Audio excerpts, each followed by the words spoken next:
Lois Griffin isn't exactly known for being selfless or kind. Today, we're exploring the times karma gave her a well-deserved reality check from public humiliation to jail. Let's begin with the time Lois failed to uphold one of the most basic marriage vows, the promise of loyalty. In the episode Bill and Peter's Bogus Journey, Peter is seen drinking water while talking about how great he's felt since he started working out when there's a knock at the door. Secret Service. We're with President Clinton's motorcade. It seems he blew a tire in front of your house. Would you happen to have a jack we could borrow? You don't need a jack. I am a jack. And since Peter has been to the gym once for 15 minutes, obviously he thinks he can lift the car himself without a jack. And it goes exactly how you thought it would. Lift with your lower back in a jerking, twisting motion.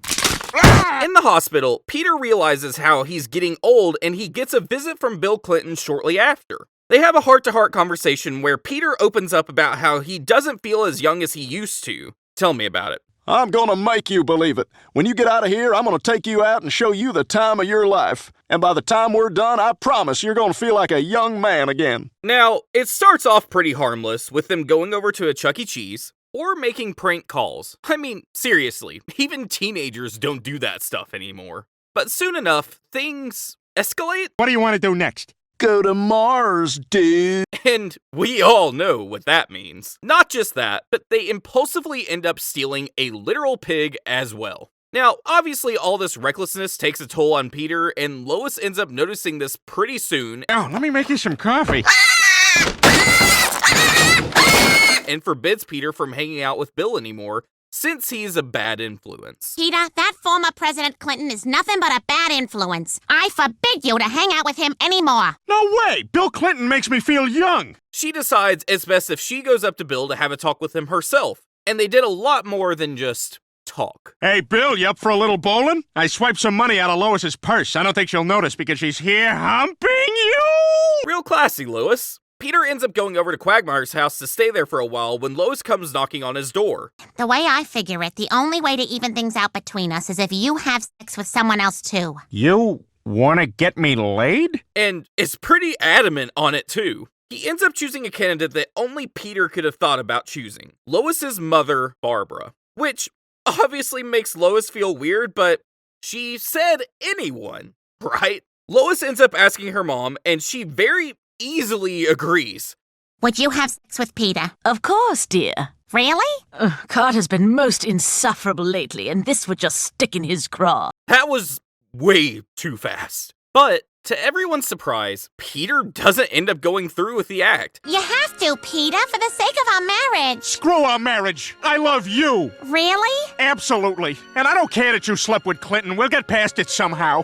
And so, they end up going home. After which, he goes to clear the air with Bill and ends up sleeping with him instead. That definitely took a crazier turn than I expected. I'm not sure if Lois ended up getting what she deserved, but well, she did ask Peter to sleep with someone else, and she did end up getting that in the end, so we've all been mean to someone in high school that we come to regret later on in our lives when we look back. Well, in the episode in Im Joyce Kinney, Lois is grocery shopping with Steve when she runs into Joyce Kinney, the news anchor from Channel 5. My name is Lois Griffin. I am a huge fan, and I just think you are doing a fantastic job. And after what I went through with Diane Simmons, well, let me just say it's nice to be standing here with no one trying to murder me. And after hearing how religiously Lois follows her show, Joyce decides to invite her on a tour of the station. Well, you know, Lois, I'm on my way back to the station after lunch. I'd be happy to give you a tour. Oh my goodness, that'd be wonderful. I guess I'm the only one that never runs into any celebrities in a grocery store. Fast forward to the station, Lois gets a behind-the-scenes view of the show, and you can tell she's loving it. They even go out for drinks later, where Lois and Joyce end up spilling stories about each other. That's when Lois decides to open up to Joyce about her sexual past, where she featured in an adult film. Oh my God, you did a porno? Shh, please do not say a word to anybody. I have never told anyone that, not even my husband. I promise I'll take it to the grave, but oh my God, Lois! Quite the opposite, because Joyce ends up blowing up Lois's secret on national television. Yes, local housewife and church organist Lois Griffin has revealed to this reporter that she appeared in a pornographic movie back in the early 1980s. With the whole Griffin family watching the show together. Lois storms to the station to confront Joyce about it, where she learns why Joyce decided to humiliate Lois like that in the first place. You told me I'd made the cheer squad when you took the blindfold off.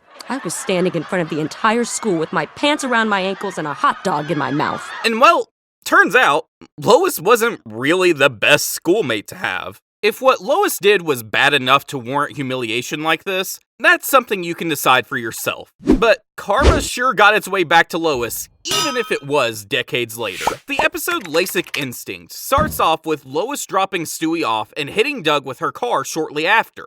The Griffins have Doug's parents over after the accident. I am just so sorry about what happened with Doug. I just didn't see the little guy. Well, maybe you ought to get your eyes examined. Not the best excuse to give someone you just crashed into with your car, but let's roll with it. She might have not been entirely wrong. Just as I thought. You're far-sighted.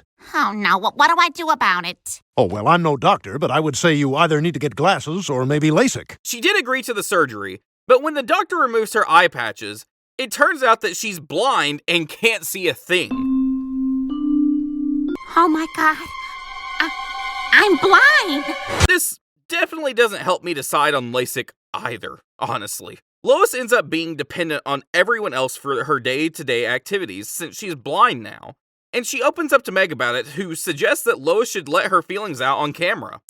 Here, the camera's on. Just getting your feelings out will make you feel better. Oh, okay. Her ICU video ends up going viral, and the ICU message blows up. You can see how Lois gets greedy with it and tries to capitalize on the sympathy she's getting to make money off of it. Capitalism gets the better of, well, the day after, Lois wakes up and realizes that she can see again. Oh god, but if anybody finds out, it'll ruin my ICU brand. Meg doesn't take long to start catching on to this, though, and Lois doesn't do a great job at covering it up either. Here's the microphone. Yeah, I see it. I mean, oh, thank you. Lois ends up getting invited to be a guest on a show shortly after. And that's where Meg finally realizes that Lois isn't actually blind anymore. Now, which one is better, the blue or the green? Wait, how do you know what colors they are? Now, Lois gets featured on the talk show where she keeps her act up. But it's not long before she blows her cover and is forced to humiliatingly confess that she's been putting up an act to pull money off strangers. Oh my god, Reese Witherspoon! I love her! I was blind when I started ICU, but I got my sight back a few days ago. I'm sorry. Talk about being embarrassed on live TV. Pretty sure she didn't get what she actually deserves here, which would have been a lawsuit for committing fraud. But she did get humiliated on live TV, and for someone that cares as much as Lois about what people think about her, I guess it served her just right. Her behavior next up deserves nothing short of a lawsuit either. In the episode, Breaking Out is Hard to Do, when Lois is a bit short on money for her groceries, you'd think she does what every responsible adult would do and keeps a few items back on the shelf, right? Wrong. It didn't just stop there, though. Instead of feeling any sort of guilt or remorse for her actions, Lois ends up developing a habit of stealing things. Damn, I think Lois might have some issues. Unfortunately for her, her kleptomaniac tendencies don't go unnoticed much longer because Brian ends up catching her in the act. Brian, what are you doing here? I should ask you the same question. Really, Lois? Car zone? Now, Brian, being the only level-headed individual there, convinces Lois to return everything she stole. I mean, you just know it's Family Guy when a literal dog is the most rational entity in the whole show. Just as we thought Lois would return all of her stuff and get out of committing actual theft, which is still a crime, by the way, Joe shows up trying to arrest her. You know, Lois, we're just lucky we got this under control before the police caught onto you. Hold it right there, Lois. You're under arrest. Oh, crap. Obviously, Lois does the rational thing and gives herself in, right? Yeah, what she does is anything but rational. Sorry, Lois. Regulations. I can't give you any special treatment. It's okay, Joe. Shut up, maggot! After her horrendous attempt to outrun Joe, she ends up at the courthouse. And with some really unwanted help from Peter... Ah, man, that is bogus! Another outburst like that, Mr. Griffin, and I'll extend the sentence. Okay, 3 years. She gets a 3-year prison sentence for her crimes. This is one of those very rare incidents where Lois ends up getting what she legally deserves. But I guess Quahog's justice system isn't that bad after all, I guess. This next episode, Go Stewie Go, features Lois once again letting her sexual thoughts get the better of herself. When Peter and Lois are talking to Meg and her boyfriend, Anthony, yeah, Meg has a boyfriend. Has anybody ever told you you're pretty enough to be a movie star, Mrs. Griffin? And the jerk that Peter is puts her down for how she's not all that he thinks she is. Look, Anthony, trust me. She ain't what she used to be, all right? Thank you, Peter. That makes me feel terrific. Meg and Anthony start making out, and Lois accidentally walks in on them, but creepily comes back to watch them in the act. It doesn't stop there, though. She even tries to imagine herself in Meg's position. That's pretty gross and messed up.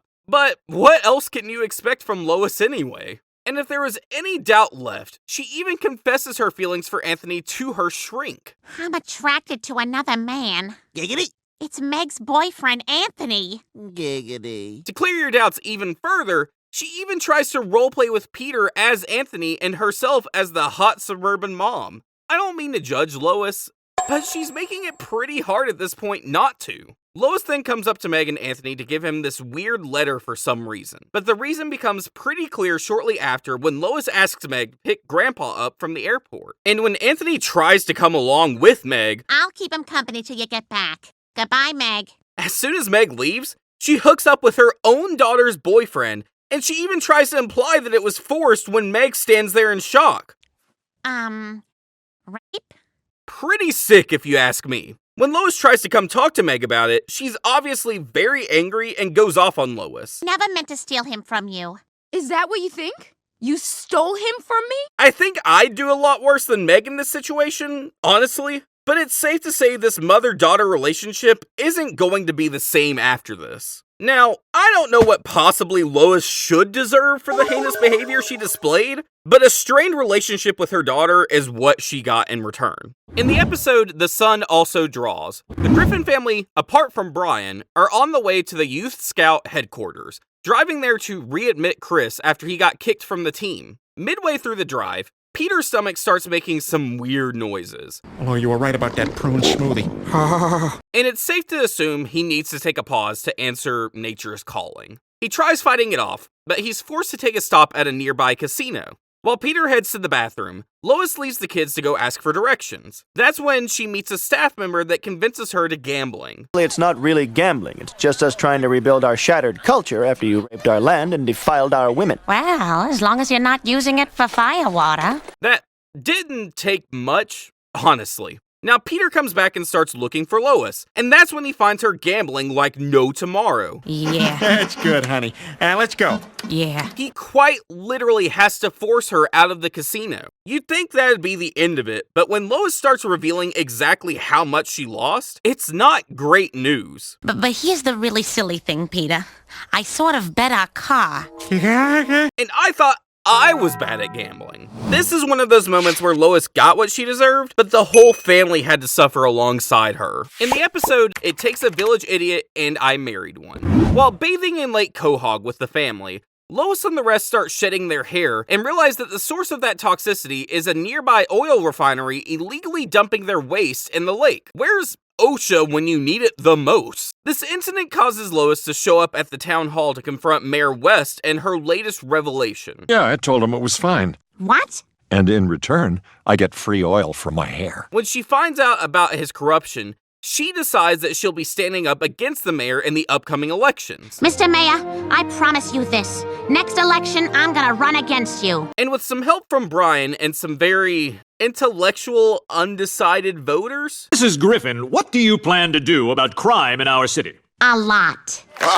Lois gets the win. I feel bad for Quahog already. Jeez. Now, Lois became mayor to combat dishonesty and corruption, right? Well, she engages in just the same acts that she opposed trying to convince people to clean Lake Quahog. Stopping the environmental damage being done to Lake Quahog, which is why I'm proposing a very modest tax increase that will help us to... I mean, I get that she's trying to care about the environment, but lying to get there is definitely not the way, Lois. How much money before it can feel safe again? 100,000? I mean, this isn't even the most absurd stuff I've heard from an elected official. And that says a lot. Anyway, it doesn't just stop there, though. Brian probes her about the new stuff she's wearing. It's no big deal, Brian. Besides, there was a lot left over after the lake cleanup. Lois, spending even 1 penny of that money on yourself is incredibly unethical. I'm sure that's not just unethical, but very much illegal as well, Lois. And when trying to buy an expensive coat she wanted, she agrees to let oil be spilled into Lake Quahog. I want the coat. Excellent. Then we have a deal.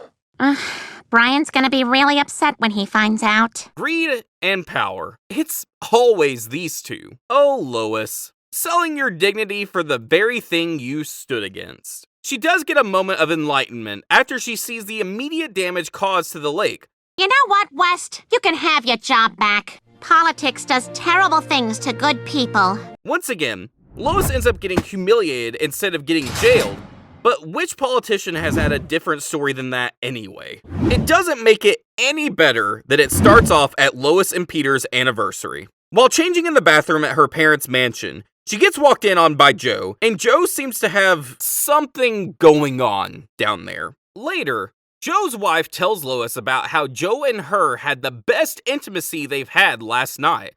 And for the first time in 9 years, Joe was able to achieve manhood. You know, without a pill, a shot, or a pump. Which, Lois realizes could be because of what had happened the day before. While doing the laundry outside, Lois spots Joe looking at her, and instead of feeling awkward or weird, she decides to put on a show for him. Real classy, Lois. She thought her behavior would go unnoticed, but Quagmire, of all people, catches her doing the same thing for Joe again the other day.